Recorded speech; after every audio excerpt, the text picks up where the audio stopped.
Bom, a principal célula envolvida em tudo isso, quem começa, é o macrófago, né? Vocês já sabem. É uma célula que, na verdade, se origina na medula óssea, e nós temos, pelo nosso corpo, uma célula do sistema imune inato, muito importante, porque é ela que vai fazer o quê? A primeira apresentação, né, do antígeno. Ela tem vários receptores do sistema imune inato, podem me falar alguns? Stol, por exemplo, né, que vão reconhecer os diversos tipos de patógenos, e elas que vão, de uma determinada maneira, direcionar o tipo de resposta inflamatória que você vai ter. Você vai ter para o tipo A ou para o tipo B. São elas as principais células envolvidas nisso. Elas e as células dendríticas, né, que são parentes dela. São menos fagocíticas, mas não são mais apresentadoras de antígeno. Me fala o nome das células que a gente tem por aí pelo corpo, que são macrófagos, na verdade. Célula de Kupffer, o que mais? Osteoclasto. O que mais? Célula mesangial. Oi? Célula mesangial, né? O que mais? As células da glia também são. Isso, microglia. O que mais? Falta uma importante. Pulmão, né? Que é o macrófago alveolar, que é uma célula residente do pulmão, né? Tem muito macrófago alveolar. Faz um lavado, você faz um lavado, qual a principal célula que está presente em 90% lavado? Macrófago alveolar, tá?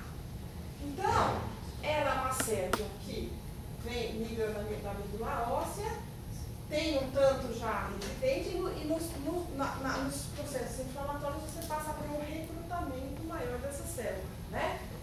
Quando ela chega no tecido que está tendo alguma coisa, ela se transforma num macrófago ativado, tá? E aí ela vai passar a expressar um monte de coisas que vão ser importantes na regulação desse processo inflamatório, né? Então elas aumentam de tamanho, passam a ter mais enzimas, aumentam o seu metabolismo e aumentam a capacidade de fagocitose, tá?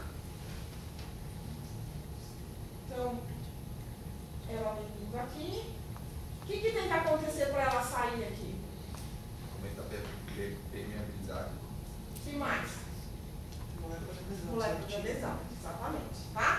Então você tem que ter, aqui você passa a ter um endotélio. Então o endotélio dos lugares onde tem inflamação não é um endotélio normal, né? Ele é um endotélio ativado.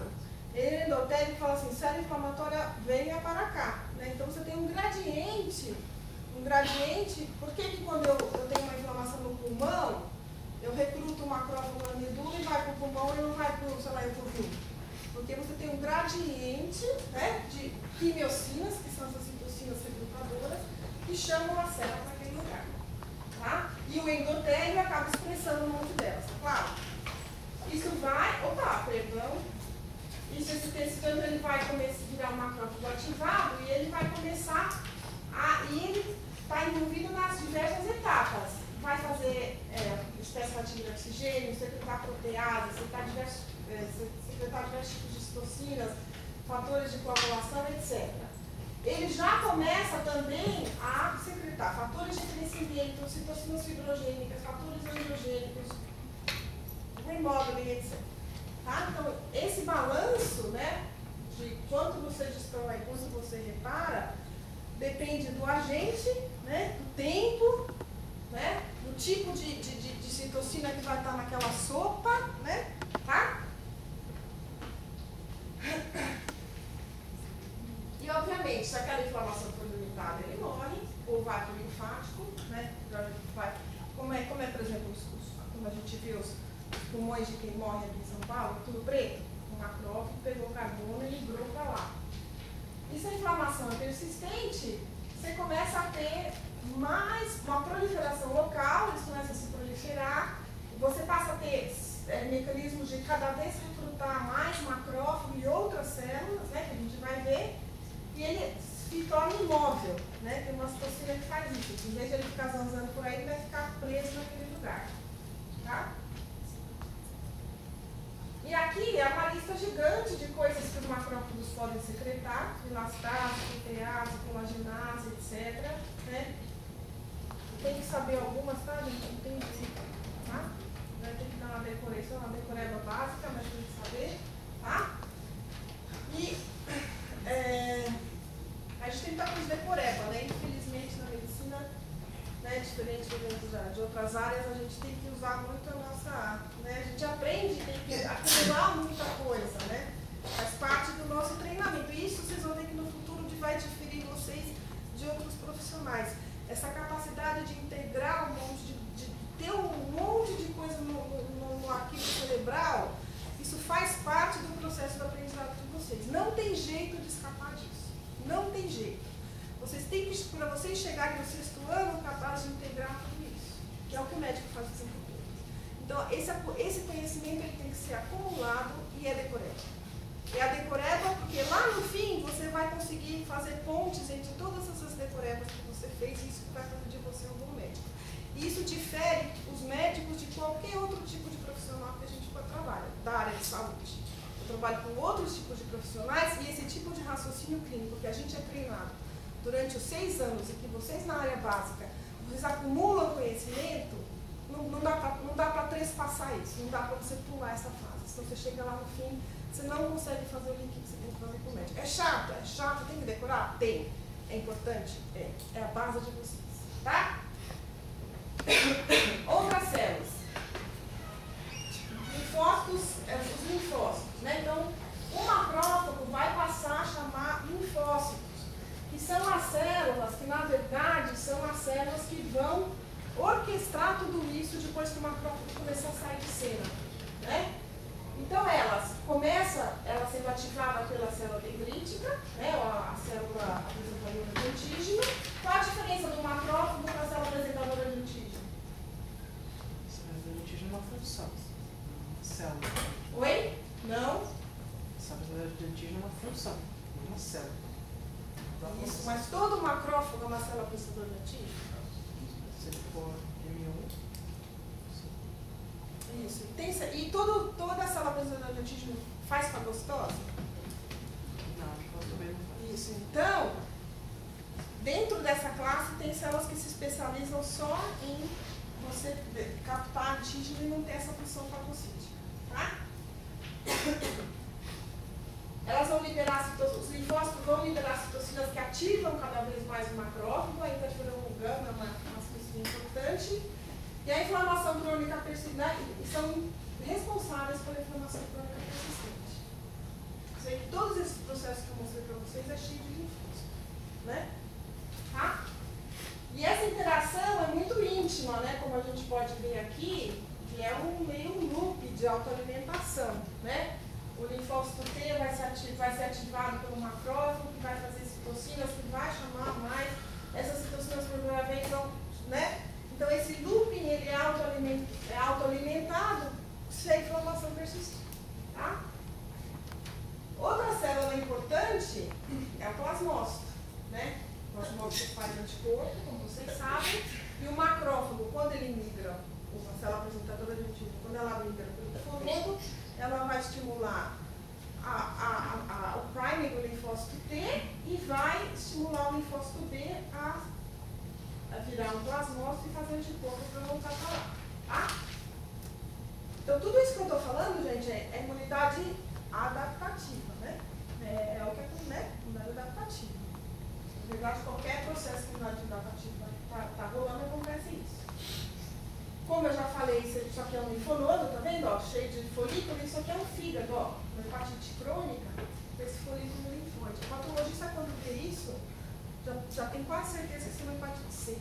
Então, olha, formação de folículo linfóide aqui, com outros critériozinhos, é muito sugestivo de uma hepatite C. Professor, Oi. essa formação de folículo linfóide é simplesmente pela migração de células de defesa para essa região e acumular ou tem um outro processo lá? Específico? Porque os folículos linfóides, assim, eles têm muitas das células de defesa, mas tem outras células específicas também, por exemplo, dependendo do tecido, por exemplo, malte, esse tipo de coisa. Existe alguma modificação das células locais ou é simplesmente o aporte de células? É o aporte das células. É o aporte das células.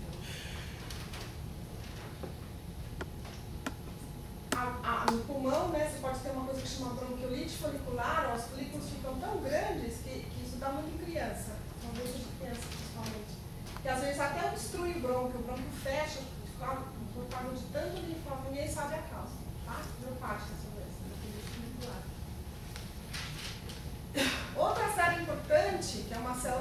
imulinato, né, essencialmente é um mastócito, mas que ele pode estar presente em um tipo específico de reação crônica. Qual é?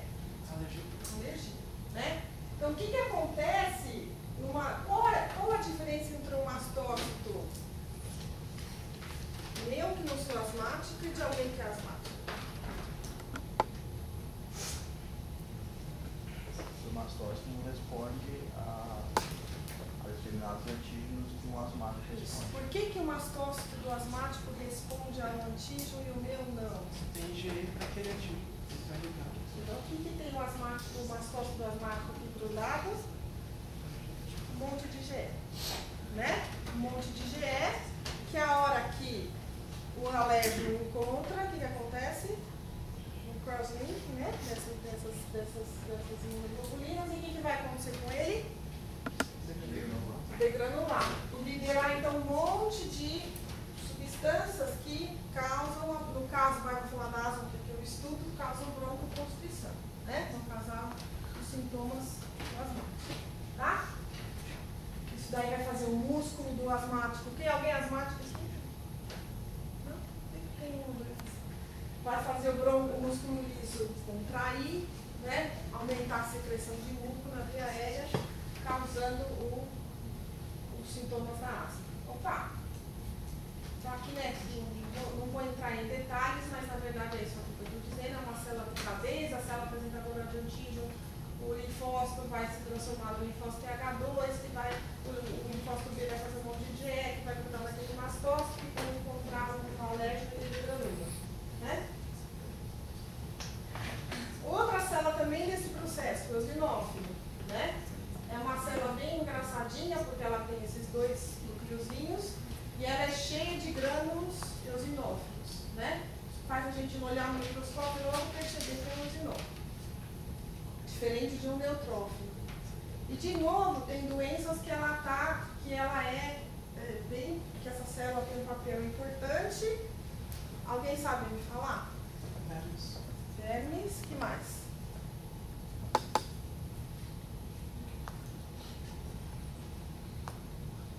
Que outra doença que o eosinófilo tem um papel importante? A gente acabou de falar nessa doença. As alergias são por isso. As alergias, né? O linfócito das doenças alérgicas, ele é linfócito que a gente fala TH2, que vai secretar citocinas que chamam muito eosinófilo. E isso, também no momento da crise asmática, esse eosinófilo degranula, né? Ele solta aqueles grânulos, e acredita-se que isso seja extremamente lesivo para o epitélio respiratório. Né? As proteínas catiônicas que ele tem acabam lesando o epitélio respiratório, e isso é uma das causas de inflamação crônica persistente que é a asma. Tá? E os neutrófilos? Pode ter inflamação crônica com neutrófilo? Pode. É o cigarro, por exemplo, clássico. Né? É uma inflamação crônica persistente, onde você tem, se fizer um lavado, fizer um escarro, o fumante tem mais macrófago. Uma célula recrutada. E obviamente vocês podem imaginar que esse macrófago, esse neutrófilo, está implicado na destruição do tecido pulmonar, né? Porque um monte de neutrófilo no seu pulmão não é